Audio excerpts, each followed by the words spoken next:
Olá, bom dia! A paz do Senhor Jesus Cristo para você. Você está ouvindo o Pão Diário. Hoje é dia 16 de março. A leitura de hoje é Êxodo 27, João 6, Provérbios 3 e Gálatas 2.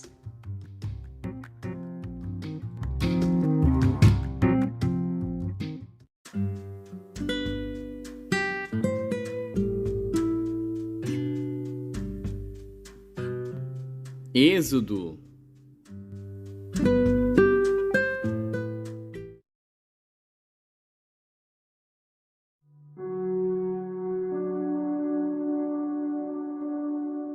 Êxodo, capítulo 27. Farás também o altar de madeira de acácia. 5 côvados será o comprimento, e 5 côvados a largura. Será quadrado o altar, e 3 côvados a sua altura.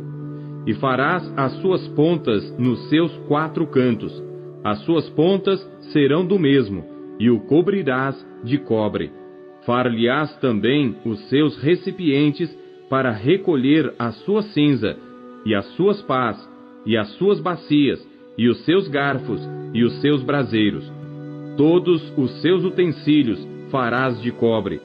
Far-lhe-ás também um crivo de cobre em forma de rede, e farás a esta rede 4 argolas de metal nos seus 4 cantos, e as porás dentro da borda do altar para baixo, de maneira que a rede chegue até o meio do altar. Farás também varais para o altar, varais de madeira de acácia, e os cobrirás de cobre. E os varais serão postos nas argolas, de maneira que os varais estejam de ambos os lados do altar quando for levado. Oco e de tábuas o farás. Como se te mostrou no monte, assim o farão. Farás também o pátio do tabernáculo ao lado meridional que dá para o sul.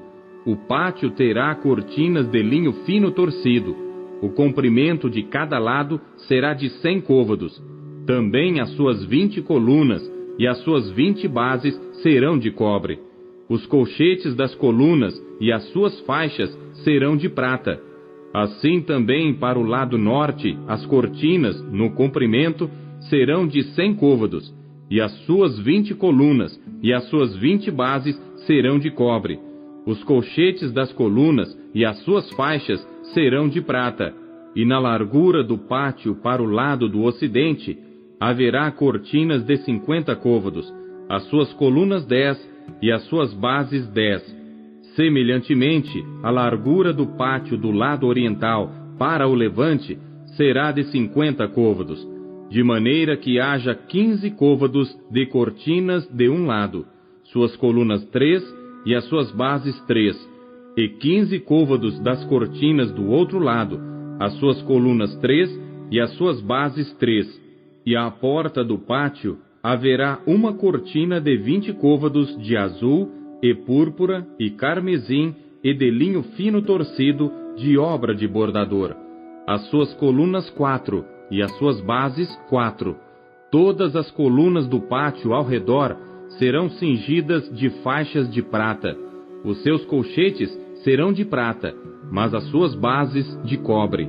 O comprimento do pátio será de 100 côvados, e a largura de cada lado de 50, e a altura de 5 côvados. As cortinas serão de linho fino torcido, mas as suas bases serão de cobre. No tocante a todos os vasos do tabernáculo, em todo o seu serviço, até todos os seus pregos, e todos os pregos do pátio serão de cobre. Tu, pois, ordenarás aos filhos de Israel que te tragam azeite puro de oliveiras, batido, para o candeeiro, para fazer arder as lâmpadas continuamente. Na tenda da congregação, fora do véu que está diante do testemunho, Arão e seus filhos as porão em ordem, desde a tarde até a manhã, perante o Senhor. Isto será um estatuto perpétuo para os filhos de Israel pelas suas gerações.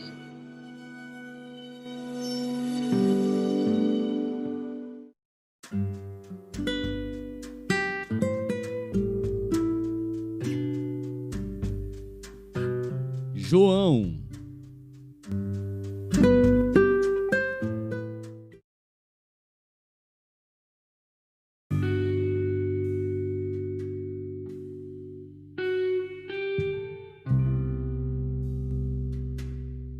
Capítulo 6. Depois disto, partiu Jesus para o outro lado do mar da Galiléia, que é o de Tiberíades, e grande multidão o seguia, porque via os sinais que operava sobre os enfermos. E Jesus subiu ao monte, e assentou-se ali com os seus discípulos. E a Páscoa, a festa dos judeus, estava próxima. Então Jesus, levantando os olhos, e vendo que uma grande multidão vinha ter com ele, disse a Filipe: Onde compraremos pão para estes comerem? Mas dizia isto para o experimentar, porque ele bem sabia o que havia de fazer. Filipe respondeu-lhe: 200 dinheiros de pão não lhes bastarão, para que cada um deles tome um pouco.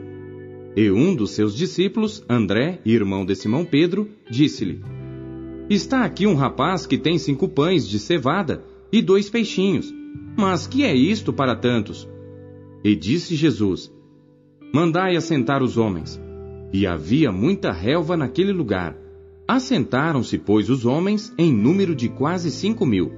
E Jesus tomou os pães, e havendo dado graças, repartiu-os pelos discípulos, e os discípulos pelos que estavam assentados, e igualmente também dos peixes, quanto eles queriam. E quando estavam saciados, disse aos seus discípulos: Recolhei os pedaços que sobejaram, para que nada se perca. Recolheram-nos, pois, e encheram 12 alcofas de pedaços dos 5 pães de cevada, que sobejaram aos que haviam comido. Vendo, pois, aqueles homens o milagre que Jesus tinha feito, diziam: Este é verdadeiramente o profeta que devia vir ao mundo. Sabendo, pois, Jesus que haviam de vir arrebatá-lo para o fazerem rei, tornou a retirar-se ele só para o monte. E quando veio a tarde, os seus discípulos desceram para o mar. E entrando no barco, atravessaram o mar em direção a Cafarnaum, e era já escuro. E ainda Jesus não tinha chegado ao pé deles. E o mar se levantou, porque um grande vento assoprava. E tendo navegado uns 25 ou 30 estádios, viram a Jesus andando sobre o mar e aproximando-se do barco, e temeram. Mas ele lhes disse: Sou eu, não temais. Então eles de boa mente o receberam no barco, e logo o barco chegou à terra para onde iam. No dia seguinte, a multidão que estava do outro lado do mar, vendo que não havia ali mais do que um barquinho, a não ser aquele no qual os discípulos haviam entrado, e que Jesus não entrara com seus discípulos naquele barquinho, mas que os seus discípulos tinham ido sozinhos, contudo, outros barquinhos tinham chegado de Tiberíades, perto do lugar onde comeram o pão, havendo o Senhor dado graças. Vendo, pois, a multidão que Jesus não estava ali, nem os seus discípulos, entraram eles também nos barcos e foram a Cafarnaum em busca de Jesus. E achando-o no outro lado do mar, disseram-lhe: Rabi, quando chegaste aqui? Jesus respondeu-lhes e disse: na verdade vos digo, que me buscais, não pelos sinais que vistes, mas porque comestes do pão que vos saciastes. Trabalhai não pela comida que perece, mas pela comida que permanece para a vida eterna, a qual o Filho do Homem vos dará. Porque a este o Pai, Deus, o selou. Disseram-lhe, pois: que faremos para executarmos as obras de Deus? Jesus respondeu e disse-lhes: a obra de Deus é esta, que creiais naquele que ele enviou.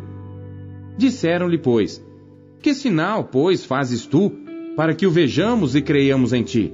Que operas tu?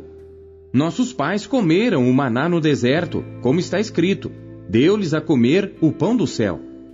Disse-lhes, pois, Jesus: na verdade vos digo, Moisés não vos deu o pão do céu, mas meu Pai vos dá o verdadeiro pão do céu. Porque o pão de Deus é aquele que desce do céu e dá vida ao mundo. Disseram-lhe, pois: Senhor, dá-nos sempre desse pão. E Jesus lhes disse: eu sou o pão da vida. Aquele que vem a mim não terá fome, e quem crê em mim nunca terá sede. Mas já vos disse que também vós me vistes, e contudo não credes. Todo o que o Pai me dá virá a mim, e o que vem a mim, de maneira nenhuma o lançarei fora. Porque eu desci do céu, não para fazer a minha vontade, mas a vontade daquele que me enviou. E a vontade do Pai que me enviou é esta, que nenhum de todos aqueles que me deu se perca, mas que o ressuscite no último dia. Porquanto a vontade daquele que me enviou é esta, que todo aquele que vê o Filho e crê nele, tenha a vida eterna, e eu o ressuscitarei no último dia. Murmuravam, pois, dele os judeus, porque dissera, eu sou o pão que desceu do céu. E diziam, não é este Jesus, o filho de José, cujo pai e mãe nós conhecemos? Como, pois, diz ele, desci do céu? Respondeu, pois, Jesus e disse-lhes, não murmureis entre vós. Ninguém pode vir a mim, se o Pai que me enviou o não trouxer, e eu o ressuscitarei no último dia. Está escrito nos profetas, e serão todos ensinados por Deus. Portanto, todo aquele que do Pai ouviu e aprendeu, vem a mim. Não que alguém visse ao Pai, a não ser aquele que é de Deus, este tem visto ao Pai. Na verdade vos digo, que aquele que crê em mim tem a vida eterna. Eu sou o pão da vida. Vossos pais comeram o maná no deserto e morreram. Este é o pão que desce do céu, para que o que dele comer não morra. Eu sou o pão vivo que desceu do céu. Se alguém comer deste pão, viverá para sempre.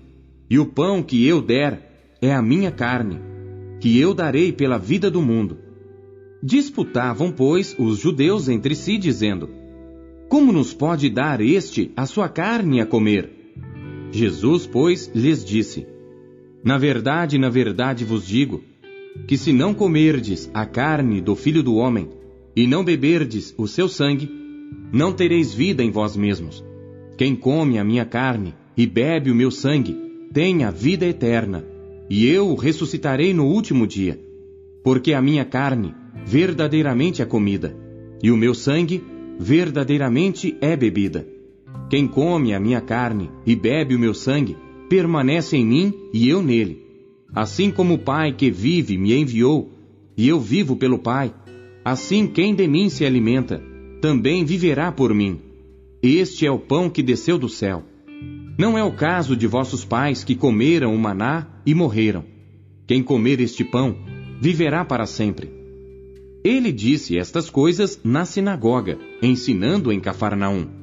Muitos, pois, dos seus discípulos, ouvindo isto, disseram, duro é este discurso, quem o pode ouvir? Sabendo, pois, Jesus em si mesmo, que os seus discípulos murmuravam disto, disse-lhes, isto escandaliza-vos?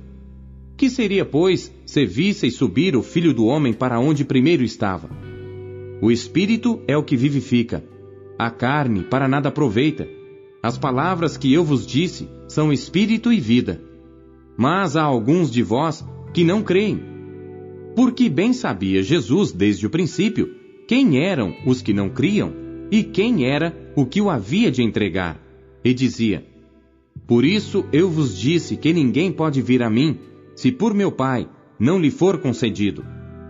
Desde então, muitos dos seus discípulos tornaram para trás, e já não andavam com ele.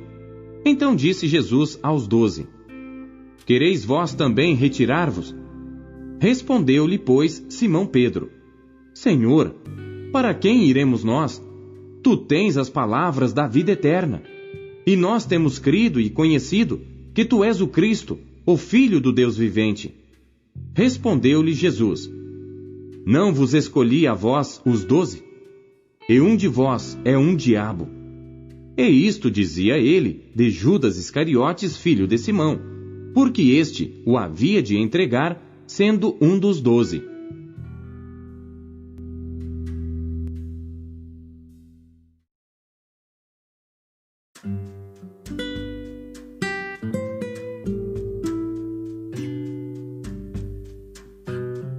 Provérbios.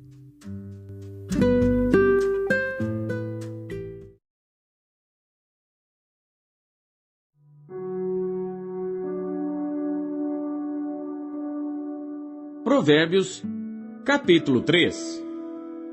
Filho meu, não te esqueças da minha lei, e o teu coração guarde os meus mandamentos, porque eles aumentarão os teus dias e te acrescentarão anos de vida e paz. Não te desamparem a benignidade e a fidelidade. Ata-as ao teu pescoço, escreve-as na tábua do teu coração, e acharás graça e bom entendimento aos olhos de Deus e do homem. Confia no Senhor de todo o teu coração, e não te estribes no teu próprio entendimento. Reconhece-o em todos os teus caminhos, e ele endireitará as tuas veredas. Não sejas sábio a teus próprios olhos. Teme ao Senhor e aparta-te do mal. Isto será saúde para o teu âmago e medula para os teus ossos.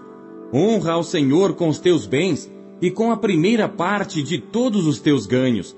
E se encherão os teus celeiros e transbordarão de vinho os teus lagares. Filho meu, não rejeites a correção do Senhor, nem te enojes da sua repreensão. Porque o Senhor repreende aquele a quem ama, assim como o pai ao filho a quem quer bem. Bem-aventurado o homem que acha sabedoria e o homem que adquire conhecimento, porque é melhor a sua mercadoria do que artigos de prata, e maior o seu lucro que o ouro mais fino. Mais preciosa é do que os rubis, e tudo que mais possas desejar não se pode comparar a ela. Vida longa de dias está na sua mão direita, e na esquerda riquezas e honra. Os seus caminhos são caminhos de delícias, e todas as suas veredas de paz. É árvore de vida para os que dela tomam, e são bem-aventurados todos os que a retêm. O Senhor com sabedoria fundou a terra, com entendimento preparou os céus, pelo seu conhecimento se fenderam os abismos, e as nuvens destilam o orvalho. Filho meu, não se apartem estas coisas dos teus olhos, guarda a verdadeira sabedoria e o bom siso, porque serão vida para a tua alma e adorno ao teu pescoço. Então andarás confiante pelo teu caminho, e o teu pé não tropeçará. Quando te deitares, não temerás, ao contrário, o teu sono será suave ao te deitares. Não temas o pavor repentino, nem a investida dos perversos quando vier, porque o Senhor será a tua esperança, guardará os teus pés de serem capturados. Não deixes de fazer bem a quem o merece, estando em tuas mãos a capacidade de fazê-lo. Não digas ao teu próximo, vai, e volta amanhã que te darei, se já o tens contigo. Não maquines o mal contra o teu próximo, pois que habita contigo confiadamente. Não contendas com alguém sem causa, se não te fez nenhum mal. Não tenhas inveja do homem violento, nem escolhas nenhum dos seus caminhos, porque o perverso é abominável ao Senhor, mas com os sinceros ele tem intimidade. A maldição do Senhor habita na casa do ímpio, mas a habitação dos justos abençoará. Certamente ele escarnecerá dos escarnecedores, mas dará graça aos mansos. Os sábios herdarão honra, mas os loucos tomam sobre si vergonha.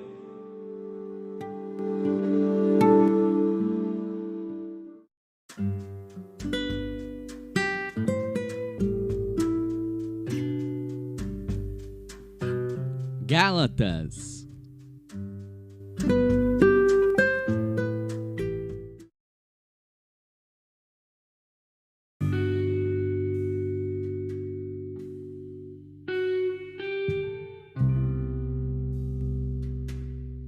Capítulo 2.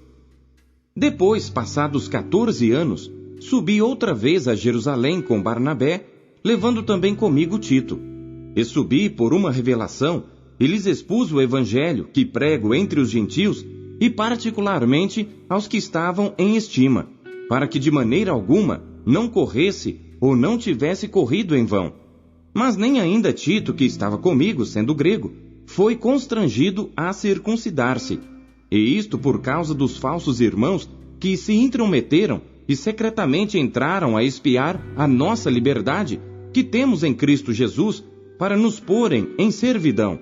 aos quais nem ainda por uma hora cedemos com sujeição, para que a verdade do Evangelho permanecesse entre vós. E quanto àqueles que pareciam ser alguma coisa, quais tenham sido noutro tempo, não se me dá, Deus não aceita a aparência do homem. Esses, digo, que pareciam ser alguma coisa, nada me comunicaram. Antes, pelo contrário, quando viram que o evangelho da incircuncisão me estava confiado, como a Pedro o da circuncisão, porque aquele que operou eficazmente em Pedro para o apostolado da circuncisão, esse operou também em mim com eficácia para com os gentios. E conhecendo Tiago, Cefas e João, que eram considerados como as colunas, a graça que me havia sido dada, deram-nos as destras em comunhão comigo e com Barnabé, para que nós fôssemos aos gentios e eles à circuncisão, recomendando-nos somente que nos lembrássemos dos pobres, o que também procurei fazer com diligência. E chegando Pedro a Antioquia, lhe resisti na cara, porque era repreensível, porque antes que alguns tivessem chegado da parte de Tiago, comia com os gentios. Mas depois que chegaram, se foi retirando e se apartou deles, temendo os que eram da circuncisão. E os outros judeus também dissimulavam com ele, de maneira que até Barnabé se deixou levar pela sua dissimulação. Mas quando vi que não andavam bem e direitamente conforme a verdade do Evangelho, disse a Pedro, na presença de todos: se tu, sendo judeu, vives como os gentios e não como judeu, por que obrigas os gentios a viverem como judeus? Nós somos judeus por natureza, e não pecadores dentre os gentios, sabendo que o homem não é justificado pelas obras da lei, mas pela fé em Jesus Cristo. Temos também crido em Jesus Cristo, para sermos justificados pela fé em Cristo, e não pelas obras da lei. Porquanto pelas obras da lei, nenhuma carne será justificada.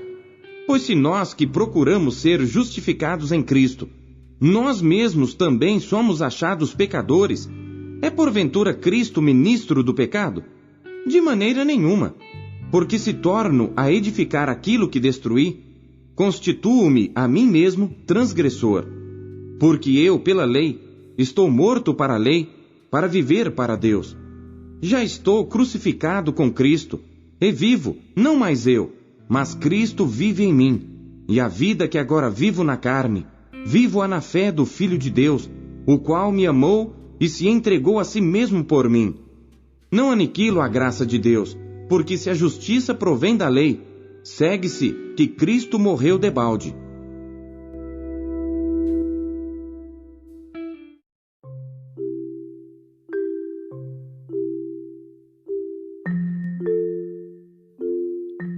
O que Deus falou com você por meio da leitura deste dia? Você acabou de ouvir Pão Diário. O Pão Diário é um oferecimento da Sociedade Bíblica Trinitariana do Brasil, na voz do pastor Paulo Castelã. Compartilhe o Pão Diário com os seus amigos. Até amanhã. Tchau!